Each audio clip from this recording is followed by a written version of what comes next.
ചരിത്രം പറഞ്ഞു തുടങ്ങുമ്പോൾ പോർച്ചുഗൽ എന്ന കാൽപന്ത് രാജ്യം പന്ത് തട്ടി തുടങ്ങിയിട്ട് ഒരു നൂറ്റാണ്ടിന്റെ തന്നെ പഴക്കമുണ്ട്.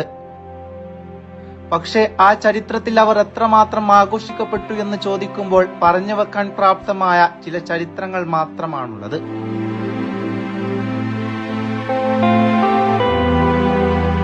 ചരിത്ര രാജാക്കന്മാർ ഏറെ പോർച്ചുഗലിനായി പന്ത് തട്ടിയിട്ടുണ്ട്.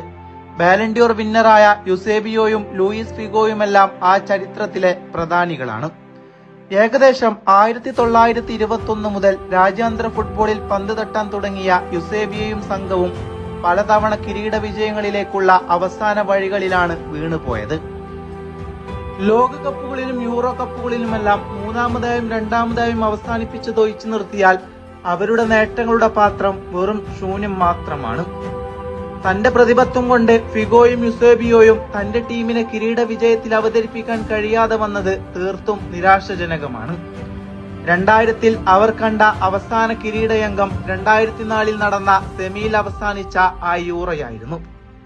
പക്ഷേ ചരിത്രങ്ങളുടെ വ്യതിയാനം കാണാൻ പഠിപ്പിച്ച് തന്റെ രാജ്യത്തിനെ ലോക ഫുട്ബോളിലെ പ്രധാനിയായി അവതരിപ്പിക്കാൻ ശേഷം പോർച്ചുഗലിന് കാൽപന്ത് ദൈവം സമ്മാനിച്ച ദൈവഹസ്തമാണ് സാക്ഷാൽ ക്രിസ്ത്യാനോ റൊണാൾഡോ.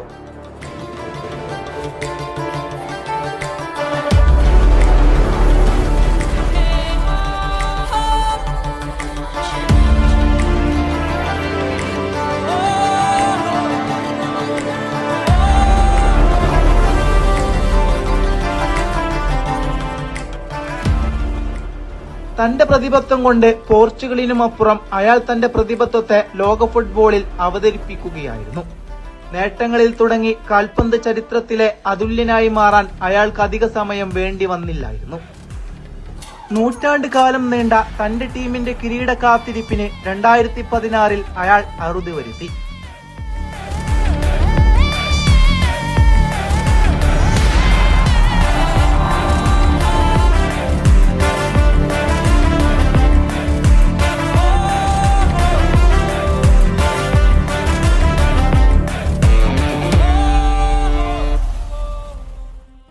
റൊണാൾഡോ എന്ന നായകന്റെ ചിറകിലേറി അവർ ശക്തരായ ഫ്രാൻസിനെയും പരാജയപ്പെടുത്തി തങ്ങളുടെ ആദ്യ കിരീടം നേടി.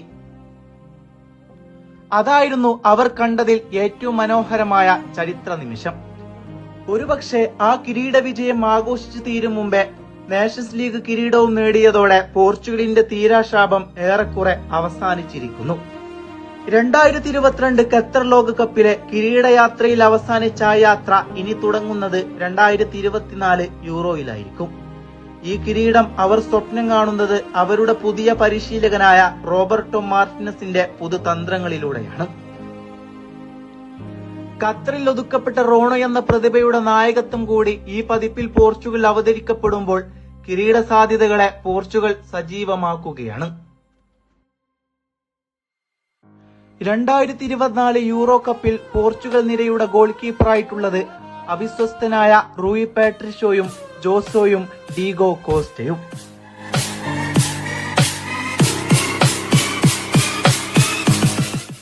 എതിരാളികളുടെ തന്ത്രം നിറഞ്ഞ മുന്നേറ്റങ്ങൾക്ക് തടയിടാൻ ഗോൾസിന്റെ സെമേഡോയും പരിചയസമ്പത്ത് കൊണ്ട് പെപ്പയും അന്റോണിയോ സിൽവയും ഡാനിലോ പെരേരയും കാൻസലോയും ഡയസും ഡെലോട്ടും മെൻഡസും പിന്നെ ലിസ്ബണിന്റെ ഇനാസിയോയും.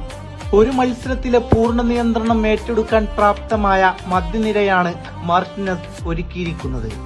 ഇംഗ്ലീഷ് പ്രീമിയർ ലീഗിൽ മാഞ്ചസ്റ്റർ യുണൈറ്റഡിന്റെ മധ്യനിര അലങ്കരിക്കുന്ന ബ്രൂണോ തന്നെയാണ് പോർച്ചുഗലിലും ആ മധ്യനിര ഭരിക്കുന്നത്. കൂടെ മാത്യൂസ് നൂനസും ജാവോ നെവസും PSG-യുടെ വിറ്റീനയും അടങ്ങിയ ലോകോത്തര മധ്യനിര. ഇനി മുന്നേറ്റ നിരയിൽ അവരുടെ എക്കാലത്തെയും മികച്ച ലെജൻഡായ സാക്ഷാൽ ക്രിസ്ത്യാനോ റൊണാൾഡോ.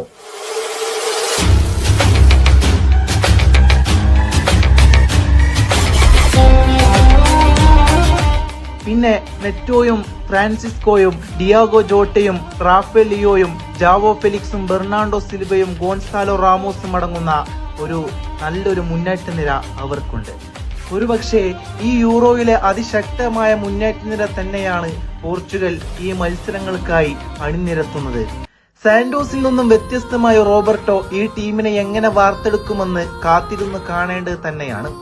39ലും അണയാത്ത റോണോ വസന്തം നായകന്റെ റോളിൽ വീണ്ടും ഒരു പോരാട്ടത്തിനിറങ്ങുമ്പോൾ അയാൾക്ക് മുമ്പിൽ ചെയ്തു തീർക്കേണ്ട ഉത്തരവാദിത്തങ്ങൾ ഒട്ടും ചെറുതായി കൊള്ളണമെന്നില്ല.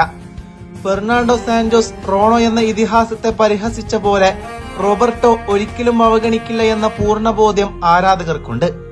കാരണം പ്രായം തളർത്താത്ത ആ കാലുകൾ ഇന്നും കാൽപ്പനിക ഭൂമിയിൽ ശോഭിച്ചു കൊണ്ടിരിക്കുകയാണ്. റോണോയെ മാറ്റി നിർത്താൻ മാത്രം പ്രാപ്തമായ ഒന്നും അയാൾക്ക് മുമ്പിലില്ല. അയാളിലൂടെ മാത്രം സാധ്യമായ യൂറോ കിരീടവും നേഷൻസ് ലീഗുമെല്ലാം അയാളിലെ ഈ ടൂർണമെന്റിന്റെ വിശ്വസ്തത വർദ്ധിപ്പിക്കുന്നുണ്ട്. പുതിയ പരിശീലകന്റെ നിറവിൽ ഐതിഹാസികയുടെ നായകത്വത്തിൽ അവർ കാണുന്ന കിരീടമെന്ന സ്വപ്നം ഇനി സാക്ഷാത്കരിക്കാൻ ദിവസങ്ങൾ മാത്രം ബാക്കി. കാത്തിരിക്കാം ആ അവസാന വിജയ കിരീടത്തിനായി.